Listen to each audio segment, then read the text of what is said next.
Now, just yesterday, I put up a poll asking what you thought was the best lightsaber battle in the sequel trilogy thus far, and originally I wasn't going to make a video on this topic because, as I thought might happen, a lot of people, in pretty much all of the top comments, said something to the effect of none of the above, or that they were all bad and meaningless, and that they really had no interest in participating in this particular poll. And yes, as usual, I'll give the disclaimer that a lot of you out there who watch my videos are not the biggest fans of the sequel trilogy, and that no doubt influenced the results of this poll, or lack of results, I should say. And if another channel had done the same poll, they'd likely get a lot more interest.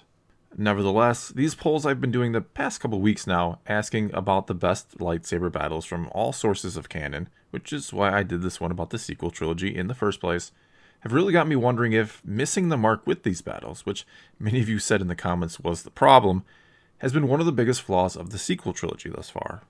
First though, I'm curious, and I'm going to ask a question that relates to the polls about lightsaber battles I've been doing, and that is, which approach do you prefer when it comes to them? The approach of the prequels, where there were numerous saber fights and almost all of them had a very fluid and graceful feel to them?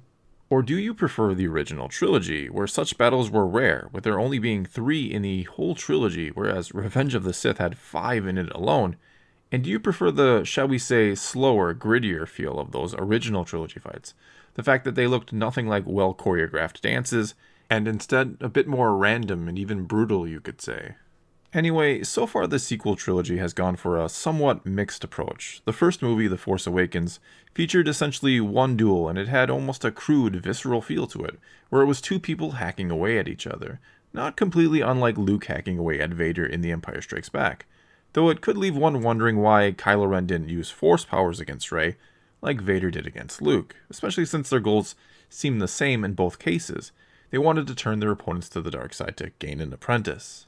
In The Last Jedi, then, you could say there were 2 lightsaber battles of sorts, though, interestingly enough, lightsabers never cross or touch in that movie, which is the first time that's happened or hasn't happened in a saga movie. And I can't help but wonder if Rian Johnson was consciously aware of that fact when making the movie, or if it was just another way he subverted our expectations, though accidentally this time. Anyway, we had Rey and Kylo vs. Snoke's Praetorian Guards, which very much takes on the feel of an elaborately choreographed prequel fight, though with some glaring errors in it, like disappearing knives, for example. The other one is Kylo Ren vs. Luke, who isn't really there and doesn't feature a whole lot of action in it at all. Hence, I'm not sure if it truly is classified as a fight or battle, though I did consider it that way when doing my poll. So basically, the sequel trilogy has gone with the approach that less lightsaber is better, like the original trilogy, and it's mixed it up in terms of how these battles are presented or look. And again, it's really a matter of taste if you think there should be more such fights, or if you prefer the style of the original trilogy, where each movie had basically one main event, and there was a great deal of meaning and importance behind that one single duel. However, the problem with these lightsaber battles in the sequel trilogy isn't necessarily that there hasn't been a great deal of weight or meaning behind them, or that they haven't looked good, but rather the problem is I'm not sure they've done much to set up a great final confrontation in Episode 9, which I think might just be the biggest hurdle for the movie to overcome at this point, giving us that ultimate final battle that ends the whole damn saga.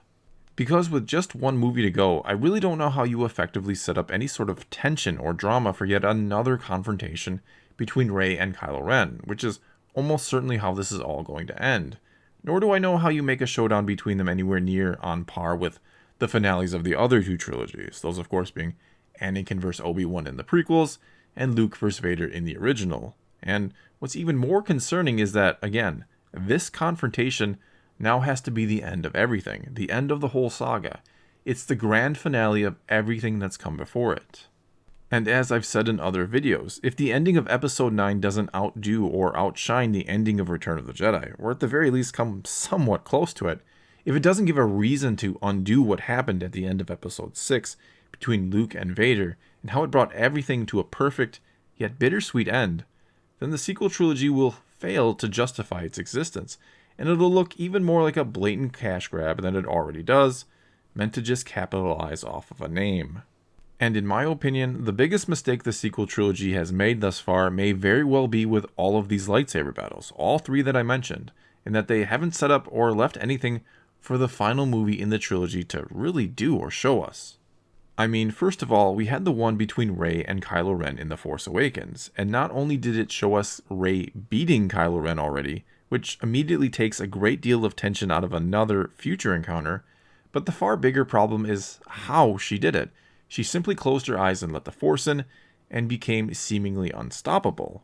Which, of course, implies the Force itself is on her side, that it wants her to win and is directly giving her power. And instead of the next movie, which of course was The Last Jedi, either giving us some sort of explanation or repercussions for being chosen by the Force and having it literally work through her, it seems, like maybe her starting to succumb to this immense power, it did neither. This then is a stark and glaring contrast to both the previous two trilogies, where Luke had to learn how to use the Force and how to control it to hopefully prevail, and the risk of falling to the dark side was ever present. In the prequels then, it felt like Anakin was constantly at war with his feelings and emotions, and as they fluctuated, so too did his devotion to the light side. And though he was also in a sense chosen by the Force, kind of like Rey, at no point does it feel like the Force is truly on his side, nor does it ever directly act through him and help him prevail, like it has with Rey. Then we move on to the throne room battle in Episode 8, where Rey and Kylo Ren face off against Snoke's Praetorian guards, and this was immediately preceded by Kylo Ren turning on and killing Snoke, which eliminates any type of greater threat in this trilogy, barring a new one being introduced now in Episode 9, or Snoke somehow returning. And it puts the onus of being the big bad guy entirely and squarely on the shoulders of Kylo Ren, who's already lost to Rey once before, because the Force itself worked through her and defeated him. So again, we have a problem with tension here. Snoke is gone and Kylo can't beat Rey because the Force seems to literally be with her and allows her to do truly incredible things without the need for training or any sort of true temptation from the dark side. This gets reiterated later in The Last Jedi when Rey lifts a massive mound of boulders to help what's left of the Resistance escape, which is easily one of, if not the most impressive feats we ever see achieved by using the Force by anyone in the movies, which means the door is now wide open for her to keep doing more amazing things with no repercussions, no chance of falling to the dark side, and whenever the need arises. Yet again, we have no tension.